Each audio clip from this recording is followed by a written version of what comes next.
Hi, our webinar looking at automation roadmaps is about to begin in a few minutes when everybody's joined us. We'll be discussing what they are, why you need one, and the best way to start putting one together.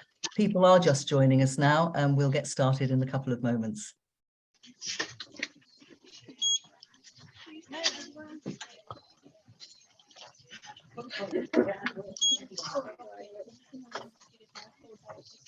So welcome. Today, our panel of experts will be focusing on how you can build an automation roadmap that works for your company and your team. They'll be unpicking exactly what a roadmap should look like and why you need one. We'll be providing you with a best practice guide following this session, so no need to make any notes.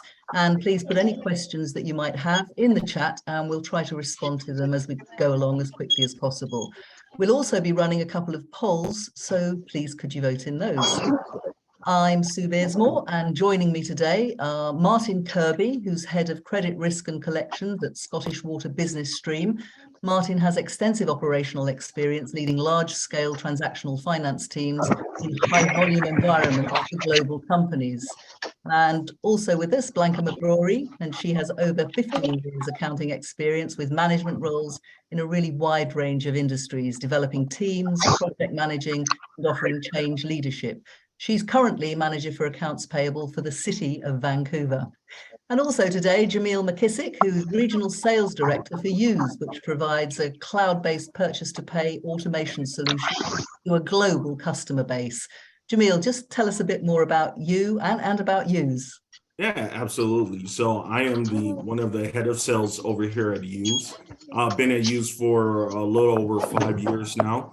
We've been in business for over a decade, coming up on year 14. And Use has over 4,000 global clients. We're processing over 100 million documents per year. And we integrate into over 350 different ERP systems. And so, as Sue mentioned, we are a cloud-based solution that helps automate the AP process from the front end to payments. Thanks very much indeed, Jamil. So let's start with the really simple question. What is an automation roadmap? What does it look like and why do you need one? So what do you mean by automation roadmap, Jamil? That's a really good question. Automation roadmap, it gives you a well-rounded plan so you can set your goals, you can include your stakeholders, and you have your steps identified for a smooth and thought-out implementation. It also gives the company or organization the know-how, how to start, and it kind of serves as a guide as you navigate through this process. You can create opportunities for the clients to participate in an automation design and ensuring that it's tailored to their needs, their goals, and timeline, and just make sure that it's a feasible roadmap for your teams and all your stakeholders, which allows you to include other departments in the mix. You can have a greater impact by getting their understanding and their input outside of just the finance department. And then you have those cross-departmental gaps that can be identified and filled by having an automation roadmap. Thank you very much. That sounds very comprehensive. So Blanca, is that your understanding from your perspective, which is a slightly different one? Yes, I definitely agree with Jamil, just in terms of what it is it's essentially the planning of the automation of the processes for your organization, whether you're moving it into the cloud or what other sort of possibilities there are for you. It helps you assess which processes can be automated, helps you identify the potential risks and challenges along the way, and also helps you develop a real strategy for the implementation. Martin, anything to add to that?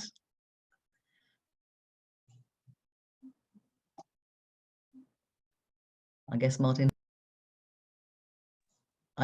hasn't got anything to add to that at the moment. So let's just carry on for a moment or two. So why do you need one? I mean, it's not just a phrase, is it? It's not just something to say that's what we're doing. It really is a roadmap, step to step to step, that's planned out. But can it change? Oh, absolutely. it more than likely it will change. You're basically creating the bare bones of, where do you want to get to? So where you're starting at, and then where you want to end up. And then comes all of the stakeholders and their opinions, their experience, their expertise into refining that process for you. So the process should be organic with a kind of defined bare bone structure of how you're going to get there. But as you navigate through this process, if it doesn't change, you're probably doing it wrong. Because everyone, as you start to get more integrated into, what automation actually entails, it's going to, constantly evolve, and you should be willing to evolve with it. Martin, what would you add to this automation roadmap? What it is and why you need one?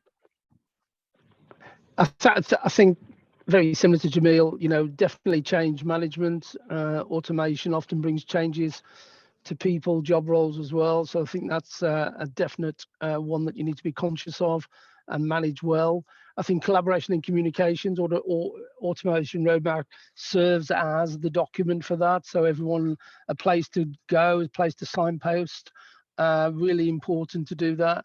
And then, of course, you wouldn't have, in my opinion, anything without a sort of risk mitigation, so a risk mitigation implementation plan. So, what do we have to cover to get to the next stage, And I think that's really important, certainly in a volume business, that's massively important, especially where you've got volume amount of customers. I always try and drive prioritization, and out of prioritization, that then enables me generally to do resource allocation as well. So I'm trying to work out what do we need to do, what resources applied to that, and which order do we need to do that in. Those are the things I think I would definitely see. Okay, and we'll be talking a bit more about each of those things as we go through. So let's have a quick poll now, if I could ask everybody to join in, just to see, before we talk a bit more about the specifics. So simple question to the people out there. Do you have a clear automation roadmap for your team, your department? And just one choice, yes, no, or you're unsure. And just to see what you're thinking. You've heard a little bit about what we mean by it, but would you have said you had one up to date?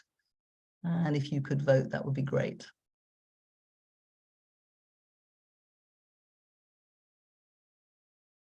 Okay, well, we'll let that brew for a little while, I think. I think nobody wants to say, and I'm sure that the definition and what we're trying to do about things makes it a little bit difficult. So Jamil, in your experience, how many accounts payables teams? Oh, no, we have a result. Let's look at this before we move on. So yes, no, unsure. Is that kind of what you'd expect to see? That is. I was expecting probably a quarter. Right. To say yes. A lot of people are unsure because they don't know exactly what automation means.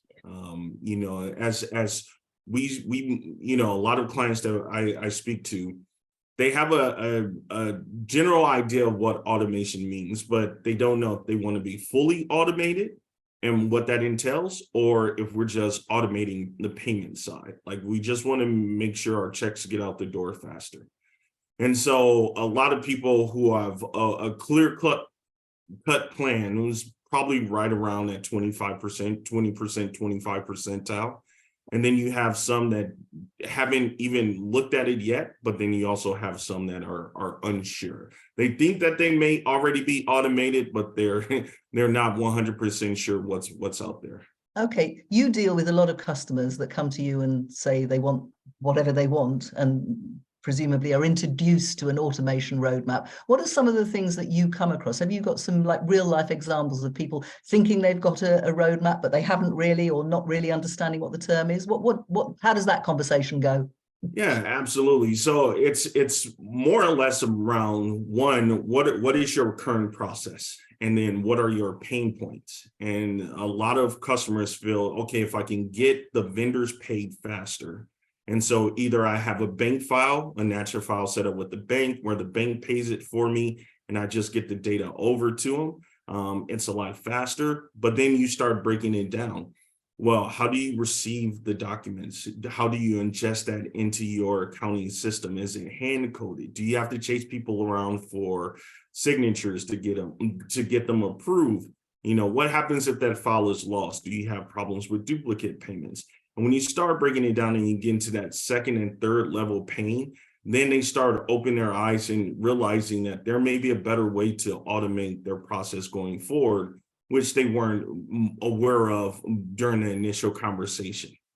So they don't come to you necessarily and say that's what they want, but it turns out that's what they need. Blanca, what's your experience of trying to put these initial steps in place towards automation?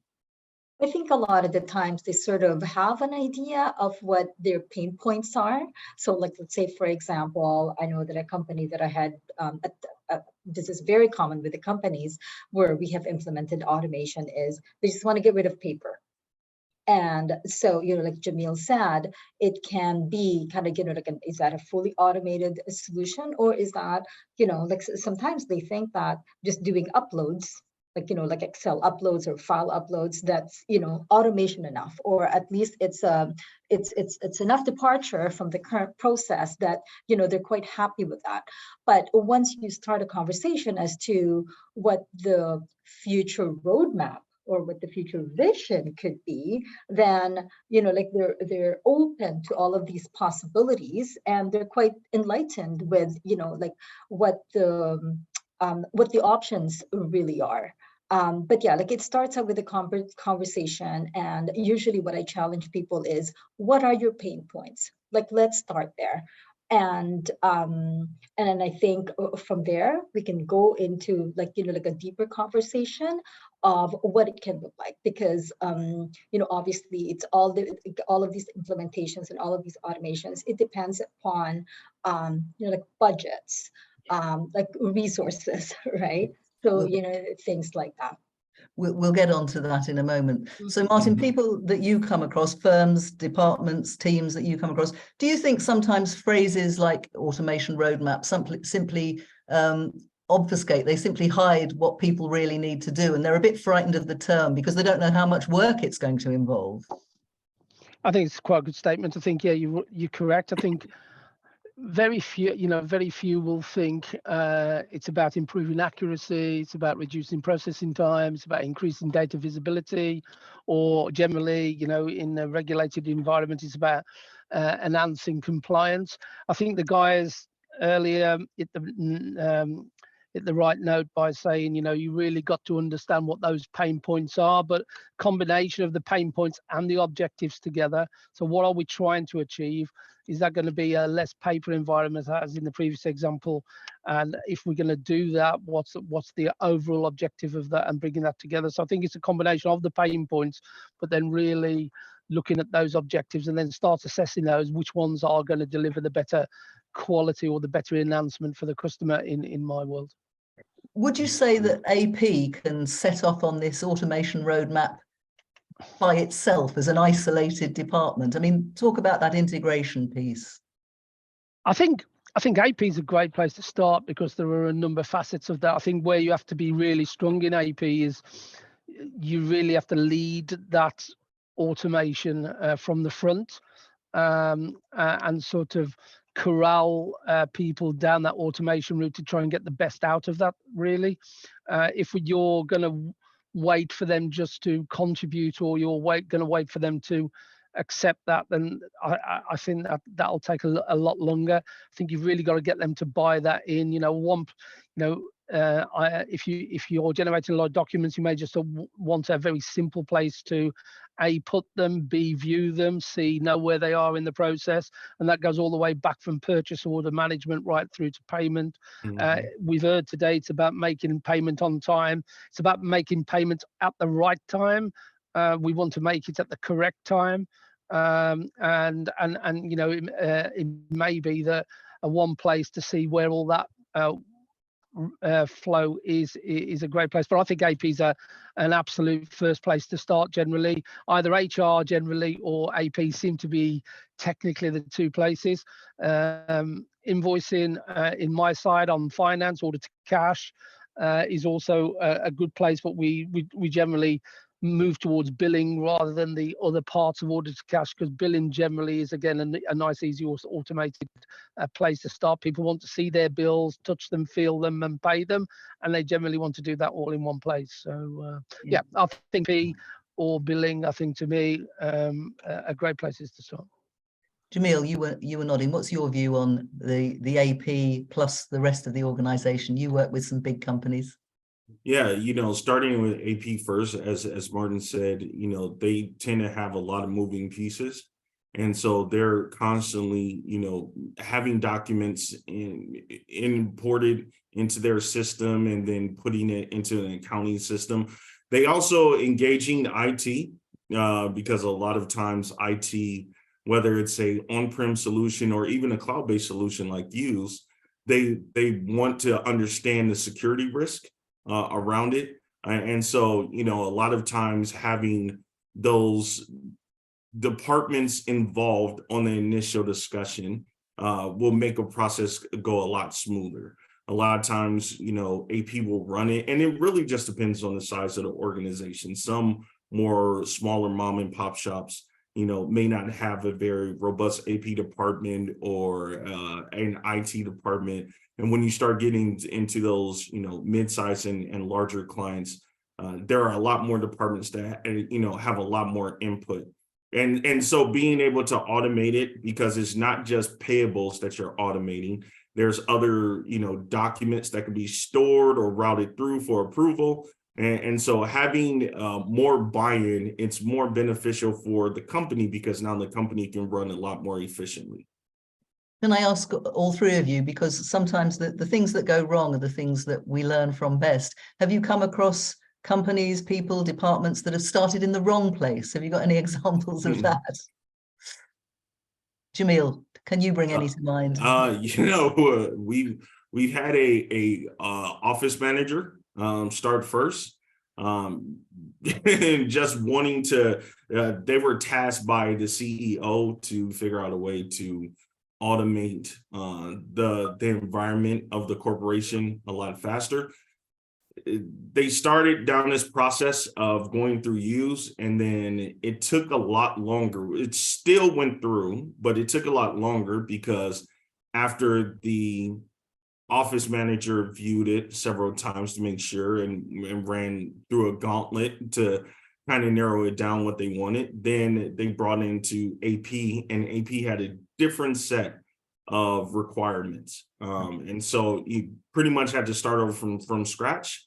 And then, IT got involved, and they wanted to make sure it wasn't a security risk. Why weren't they involved initially? And so it's better to ask, as from my side of the table, when I meet with someone, I ask for all the stakeholders. Who are the decision makers? Who are the stakeholders? Let's bring them in on the call. We'll give you some info, but if we're doing the demo, I would prefer to have everyone involved so we can just have that open and honest discussion initially. Okay, Jamil. Well, you've given some people, I think, some ideas for our next brief poll, slightly different poll, because we've got a text box for you to add something into, just very briefly. But where would you begin if you were to create an automation roadmap? Give us any ideas you have with which team, with what you try and find out about, maybe with what you're trying to work up from, the base, the things that you have in place that you need to add to. You've got 200 characters. I'll let that brew for a while. I was a bit impatient on the last one when it was just yes, no, or maybe. So I think maybe I ought to be a bit kinder here. But we'll let that go away in the background and happen in the background if you've just got some ideas that you'd like to share with us out there. And maybe we could come to Martin and say, have you come across any people starting in the wrong place? Don't let that inhibit anybody from writing things in the box. But have you come across any mistakes, Martin? Definitely. I think do not start with your most complex process.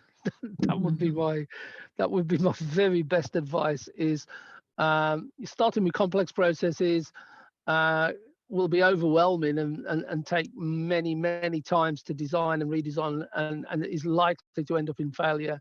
I think also do not try to use process automation as a band-aid, is the way I'm going to phrase it, to a current broken process. So you've got a current process that's broken or takes a fair bit of manual effort to get done or completed.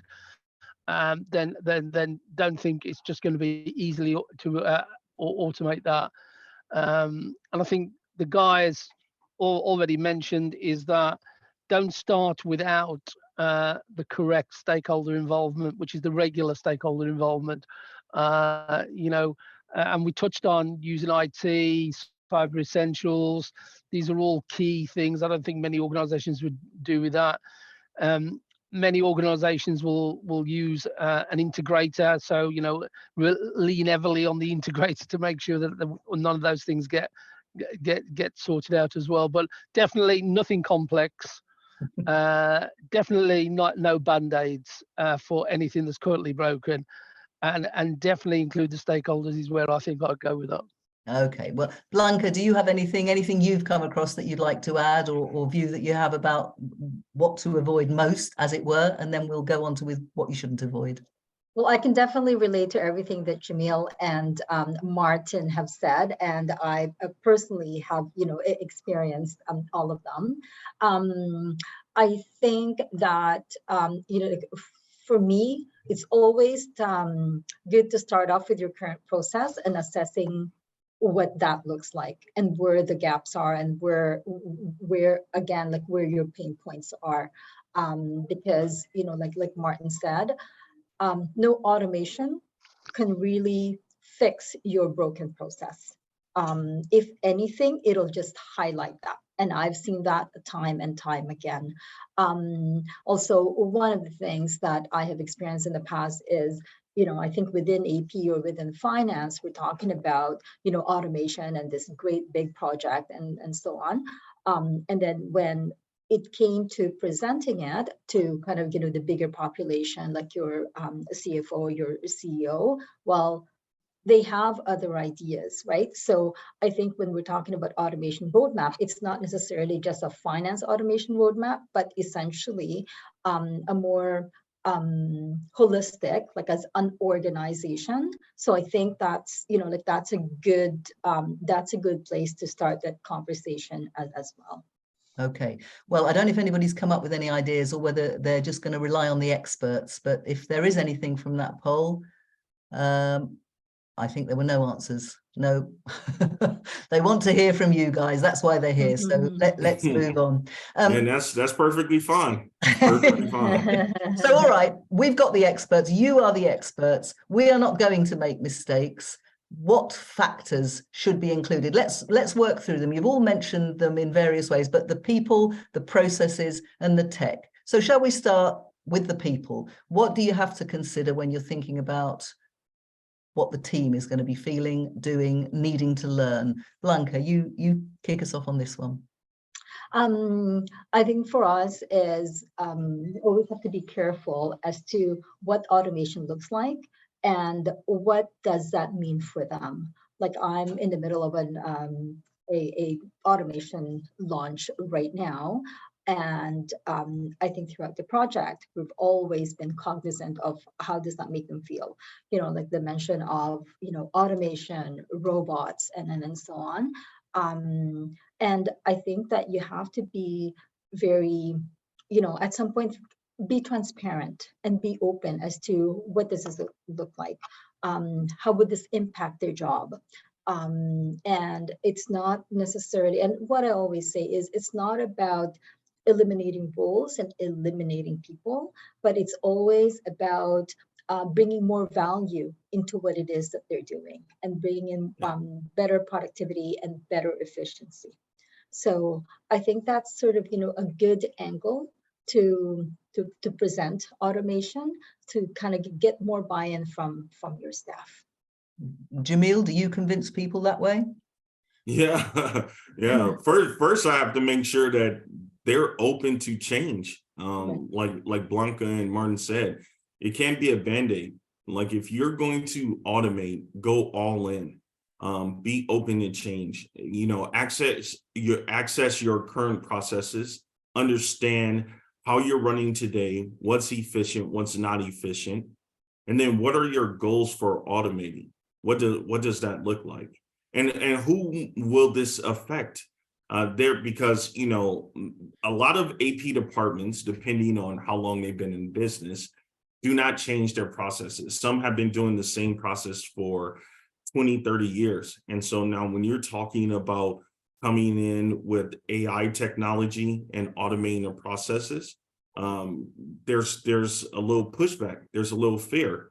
You know, will this push me out the door? You know, will this be more than I can handle? You know, I'm been doing everything manually, and I'm not that tech savvy. So what does that affect? And then once you're over that hump, then you have to establish like a timeline. What is your timeline of getting this in? And it should be based on your timeline and not whoever the integrator is, because it should be done at your pace so you feel comfortable, you fully understand it, and then now you're able to automate your payable process or anything internally. That's what you want to establish before you even start going down this process. Okay. I know while we're talking about people, it's not just the people in the team that it affects, but some of the people who have to be convinced are the guys paying your bills, aren't they? So Yeah. that kind of presumably comes down to return on investment. How do you lay that out for people? Well, when you start talking about return on investment, when you're talking about the you know, going up to the higher ups, you know, let's lay it out. Okay, so this is how much more efficiency we can gain. We can also reallocate our resources, our people, to more meaningful tasks, and take off a lot of the mundane, repetitive tasks and automate that. Also, you know, in accounts payable from where I come from, we also talk to our vendors. We're able to pay you quicker. So now we're looking at, you know, early pay discounts, certain rebates back. And so this is all what you will put in a package when you present up to your management in order to get into automation, because their biggest thing is going to be, you know, what am I paying for? Will it work and be a lot more efficient? And so you need to have all of that information from your integrator prior to submitting it up the chain, if you will. Okay, Martin, people, what's your top ideas about what the people that you're coming across in teams and what you need to do with them to get going on this roadmap? Yeah, I'm glad you travel me in that direction, because I could have been quite provocative with regards to Jamil's comments. Oh, you can be provocative we like provocation. Go with the Because people and then be provocative. Go. Let me do the people and then be provocative. Good idea. So I quickly grabbed my list before this meeting. So for me, it's transparent communication. And that's to discuss all the objectives of the automation. That's to all employees. So that's definitely what I would do.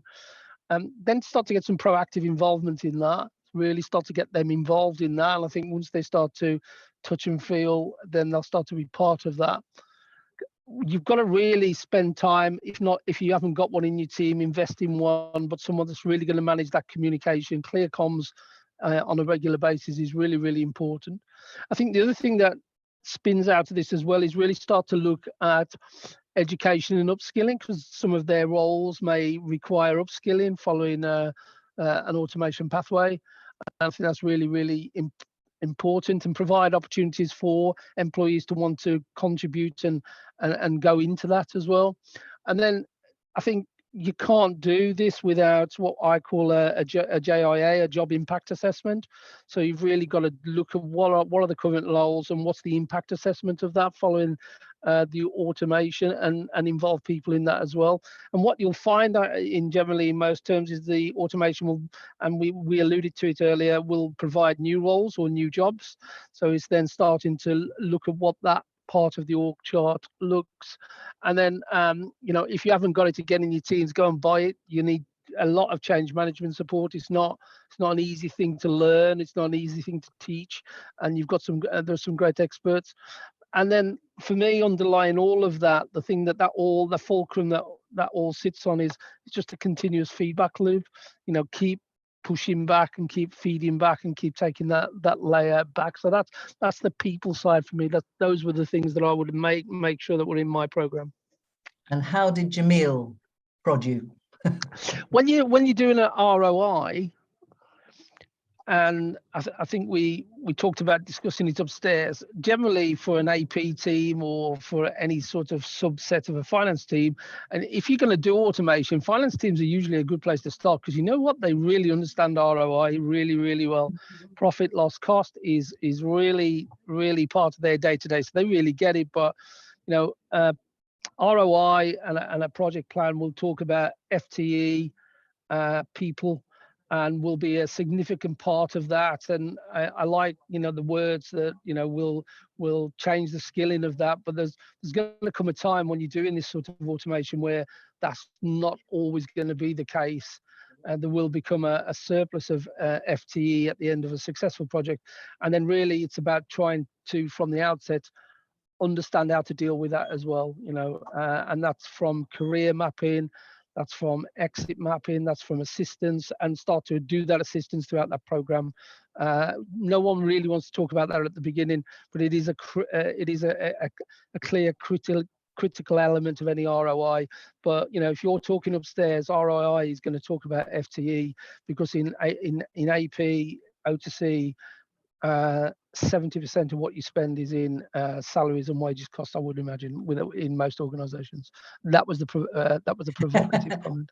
Okay, thanks very much indeed. And before we perhaps either take that up, and I'll ask Blanca and Jamil in a moment, or go on to our final little section, I think we have had some responses of where people think they might start their automation roadmap, and I'm sure you'd be interested to see it if we can get that put up.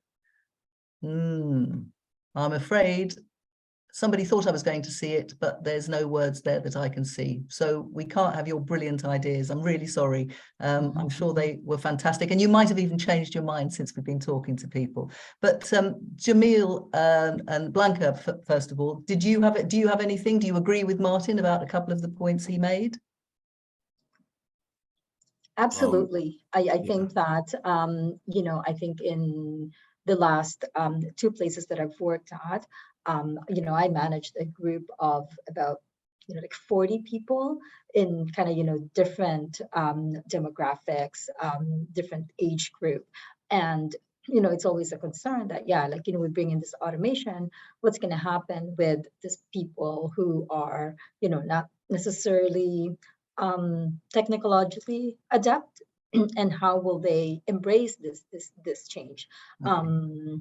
And so it's not it's not always about terminating them, but it's like conversations as to where do you see yourself in 5 years? And a lot of them would say, I don't plan to be here in 5 years. I'm going to be retired in a couple of years. So it's sort of like that open conversation.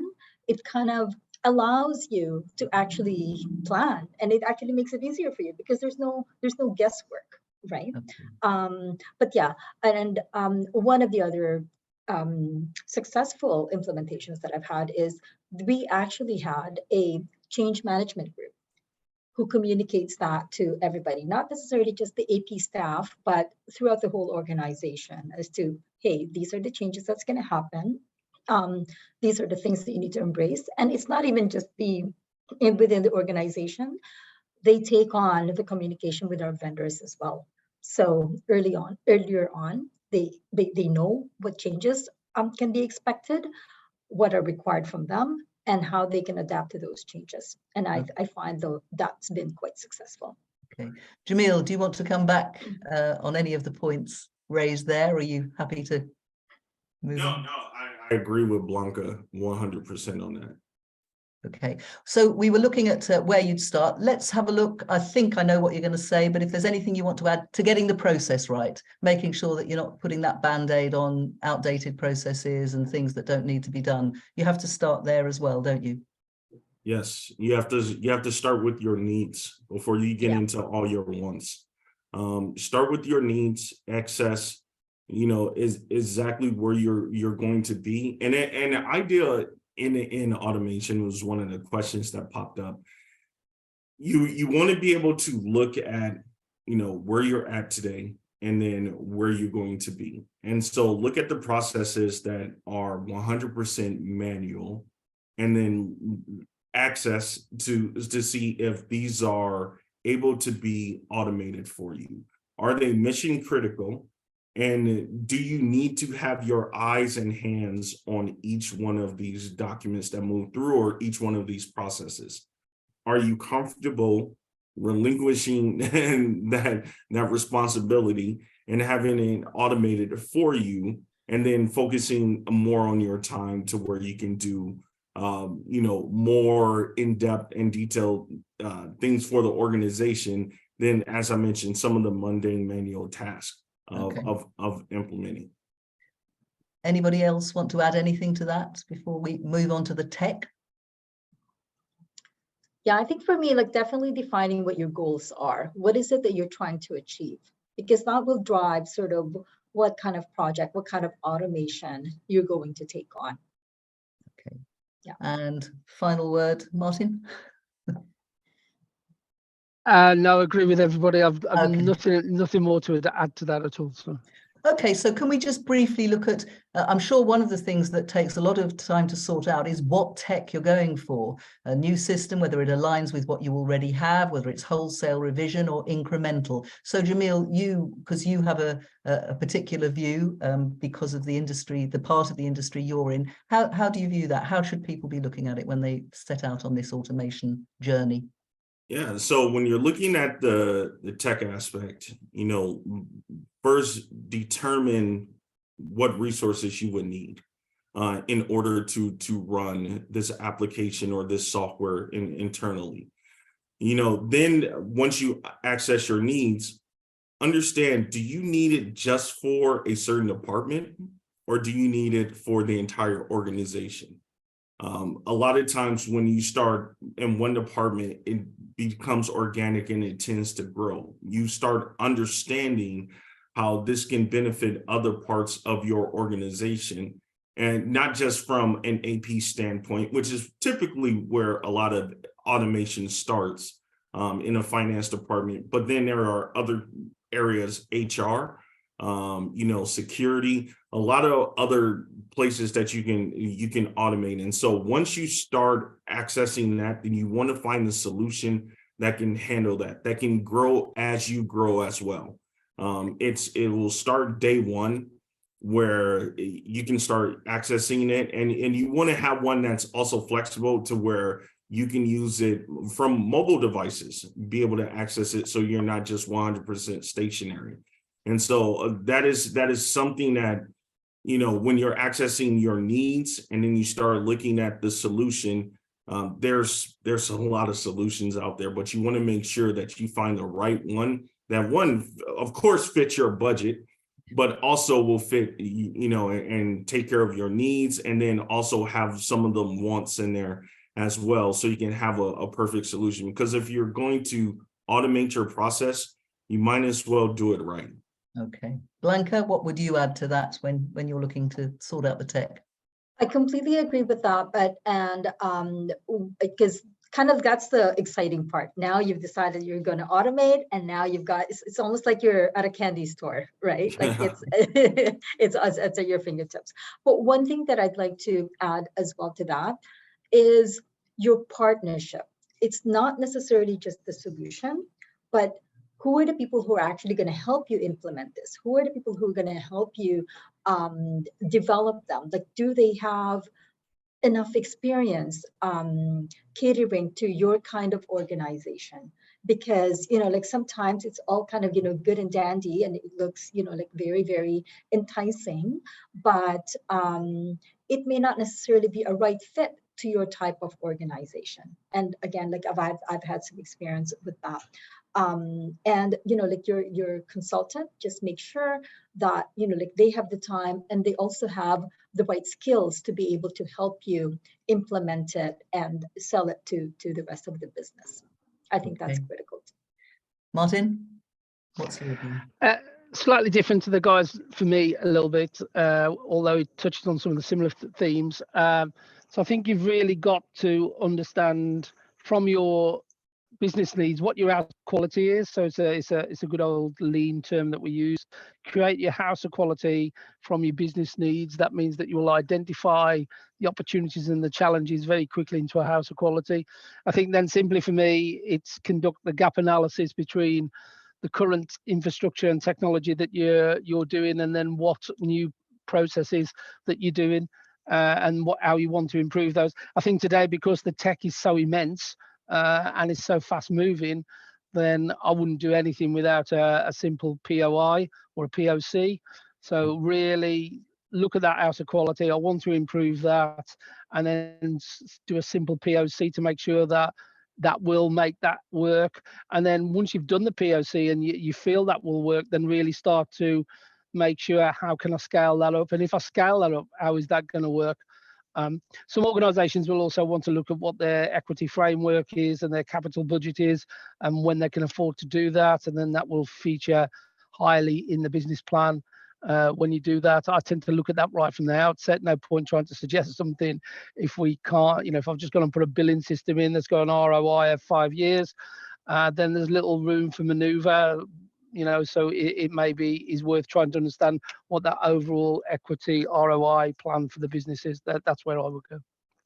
Okay, well, we've covered quite a lot and lots of top tips as we've been going along, but I'm going to give you a few seconds each just before we finish to give your absolute top tip to avoid failure, because nobody wants to head into something this important and fail. So who is going to, Jamil, what is your really must have, must think about, must do to avoid failure in making this automation roadmap? I do like Martin's suggestion of the proof of concept. That is very big. You want to make sure that if you're paying for it, it works. And so take your time, set your timeline. And then when you're talking to your integrator, your partner, as Blanca said, make sure that they're in this with you, that you trust them, that you feel comfortable with them, that they're not pushing you into a realm that you're uncomfortable with. Take your time, do the proof of concept, set your timeline, and stick to it. And then allow that integrator to work around those parameters and start with your needs. Jamil, thank you. So what do you think, Blanca? What's your absolute must-do to avoid failure? I think it's hard to just go with just one, right? Because they all kind of, go together. But I think definitely define your goals and figure out what it is that you really need. And then also know what your parameters are, know what your constraints are, and that communication. I think that's communication is an absolute key, whether it's from the to the top or to the bottom of the organization, because at the end of the day, they are the people who need to embrace that change. Thanks very much. So Blanca's made it very clear that there can't be just one, but Martin, if I push you, what would you say you have to do to avoid failure? If you push me for just one, I think it's one that we've mentioned a number of times today, and it should be the only one that you really drive forward with, in my opinion. And that is about the people. So my number one tip not to make failure or focus on the people aspect of the automation. Don't technically focus on the software or whatever it is you're trying to do. Focus on the people aspect of the automation. And Blanca makes a really great point, communication, but that communication cannot be more than the communication of the why benefits. Clearly indicate to everyone why you're doing it. What's the communication on the why benefits, and focus on the people. Okay, thank you very much indeed. So thanks Martin Kirby, Blanca McGrory and Jamil McKissick from Use. Thanks to you two for joining us, and for more information on membership and courses, please head to the IFOL website. This webinar will be available on demand on the IFOL website from tomorrow. Share it with any colleagues you think might be interested, of course, and we'll send a link to top suggestions and a PDF best practice guide. Thanks very much indeed for joining us. Goodbye. Thank Bye. you. Thank you.